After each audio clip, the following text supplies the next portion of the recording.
السلام عليكم ورحمة الله وبركاته. ازيكم عاملين ايه؟ يا رب تكونوا بصحة وخير. انا النهاردة عملت لكم بسبوسة جميلة جدا زي بتاعة المحلات بسرعة رهيبة، ومش هتاخد منك وقت ومش هتاخد منك اي مجهود خالص. ودلوقتي بقى يلا بينا عشان نشوف الجمال دوت المقادير بتاعته والطريقة ازاي. ودلوقتي انا بقى كل حاجه، بصوا واحنا واقفين على البوتاجاز كده مش هنعمل اي حاجه اكتر من كده. عن المقادير بتاعتنا هتبقى عباره عن ايه؟ زي ما انتوا شايفين كده، عباره عن كوب من السميد، وربع كوب من السمنه، وربع كوب من السكر، واقل من ربع كوب لبن، ومعلقه جوز هند. شوفوا مقاديرنا بسيطه ازاي. اقولها لكم تاني: كوب من السميد، واقل من ربع كوب لبن، يعني ايه حوالي ايه 5 6 معالق لبن كده، وربع كوب سمنة، ومعلقة جوز هند، وربع كوب من السكر.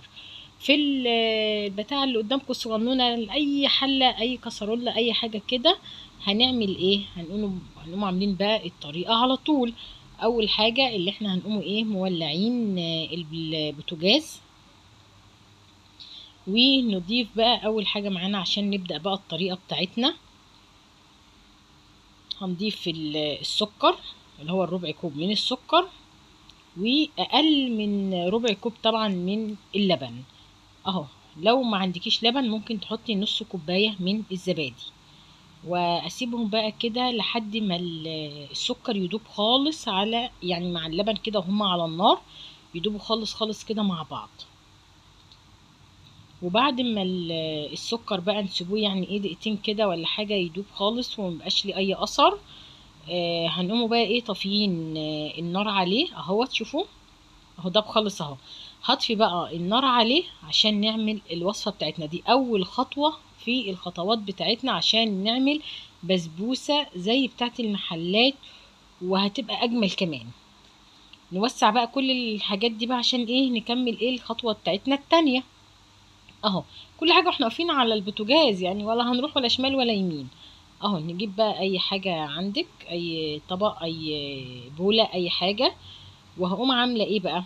السكر باللبن اللي احنا دوبناهم مع بعض على النار، هقوم نازلة بيهم بقى كده ايه في البولة اللي قدامكم الجميلة دي. ماشي. وبعد كده هنقوم ضايفين ايه، هنضيف بقى السمنة بتاعتنا. ويفضل يا سلام بقى لو سمنة بلدي تبقى خطيرة. ما عندكيش سمنة بلدي عادي حط زبدة، حط اي سمنة موجودة عندك يعني ايه كده، حط زيت ذرة. بس يتفضل يعني مع البسبوسة تبقى سمنة. ونحط كوباية السميد، واخر حاجة نحط ايه معلقة جوز الهند. ونقوم بقى مقلبين كل الحاجات دي كده ايه مع بعضها تقليبة حلوة كده، لحد ما تتشرب بقى السميد، يتشرب بقى السوائل ويمتزجوا مع بعض ويبقوا ايه تمام التمام زي ما انتوا شايفين بالشكل ده. هنروح نجيبوا بقى صينية. على فكرة المقدار ده بيعمل صينية صغيرة، يعني ايه مقاس مثلا 16، يعني ما تكتروش اكتر من كده عشان هي صغيرة، الكمية صغيرة يعني. هنجيبوا بقى الصينية، وطبعا ندهنين الصينية بسمنة.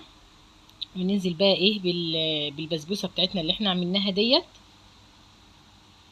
ونفردوها بقى كده ايه نوزعوها كده بقى ايه في الصينيه زي ما انتوا شايفينها كده اهو.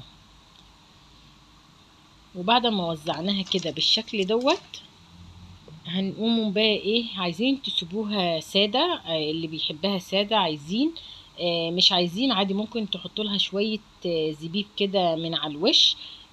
عايزينها ساده برضو زي ما قلت لكم عادي براحتكم، يعني دي حاجه ترجع لكم وزي ما انتوا عايزين.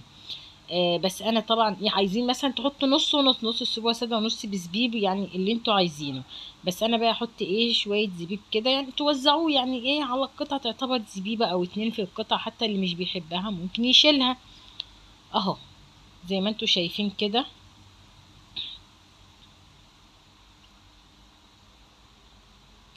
كده.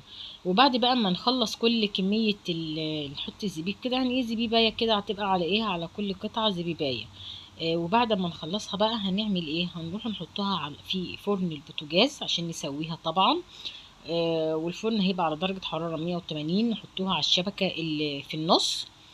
ومجرد ما الحروف بتاعتها بس يا دوبك تحمر، او مشغله بقى الشوايه واسيبها لغايه ما تاخد وش بسيط كده، واطلعها من الفرن. وعبال بقى هي ما تستوي معانا البسبوسة، هنعمل بقى الشربات بتاعها. الشربات عبارة عن 3/4 كوباية من السكر و3/4 كوباية من المية. وبعد كده اقوم عصرة عليه نص ليمونة كويسة كده. ومجرد ما يبدأ بقى السكر يغلي كده معانا، ناخدوه بقى تقليبة كده زي ما انتوا شايفين، نقلبوه. ومجرد ما يبدأ يغلي معانا بقى كده 10 دقايق، نطفى عليه ونقوموا نازلين بيه شوية او رشة فانيليا او شوية من الفانيليا. طب ليه انا عملت الشربات دلوقتي، ما عملتوش من بدري وسبته على جنب؟ لا، عشان البسبوسه لازم تبقى سخنه والشربات بتاعها يبقى سخن. ما ينفعش البسبوسه مثلا سخنه والشربات بارد، او العكس يعني، او الشربات سخن والبسبوسه سخنه. لا، لازم البسبوسه تبقى طالعه من البوتاجاز، تنزل عليها بالشربات على طول وهو سخن.